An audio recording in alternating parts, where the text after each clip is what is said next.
looking at Lagat being off the hook, this is dramatically different from what people expected. And there's a likelihood, yes, that he could be back to his office as well. But he's still fighting his petition that is in court to save his job. Controversy, Deputy Inspector General Eliud Lagat is today expected, it says, to resume office after investigations cleared him of any wrongdoing over the death of teacher camp blogger Alberto Juan. In police custody. The police chief was forced to step aside following public pressure and youth-led protest. You have the story on page 2 of the Daily Nation today. Your reaction? The ball, I think that the unfortunate bit is that Kenyans expected this.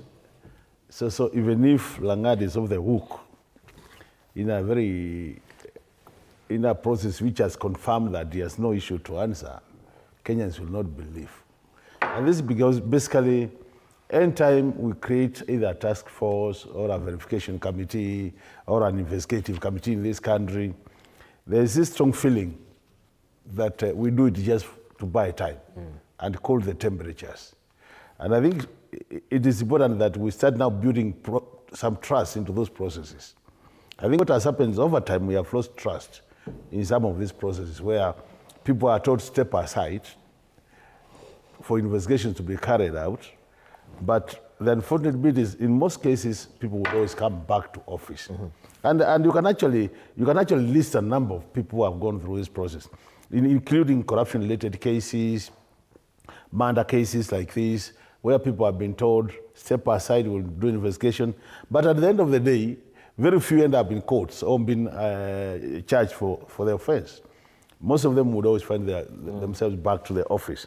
So I can tell you from the word go when he stepped aside, personally, I was prepared to see him back in office. You were? Okay. Yeah, because I thought it's just a normal way things are done.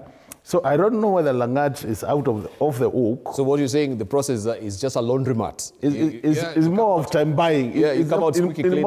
It's just time buying to cool temperatures and manage Kenyans' expectations. So you know the temperatures were very high after this. You remember what had happened? The Gen Zs were on the streets, Kenyans were up in arms, saying this teacher and blogger should not have been killed.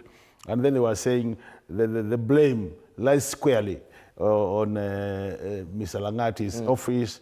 So with that, I think it was good that he stepped aside for some time so that the investigation can be carried out. I would want to see the report of the investigation to find out, because you remember one of the policemen was saying instructions were coming from Mr. Lagat's office that this gentleman should be locked in. And then the question is, when do we place the accountability issues and responsibility issues? Is it at the highest office, or is it at the office which are below him? And these are the questions. I don't know I've not looked at the report, but I'll be waiting to see the report. But generally, I can tell you anytime Kenyans see this, step aside for investigations, they would always imagine this person will find their way back into the office. All right, let's hear your reaction.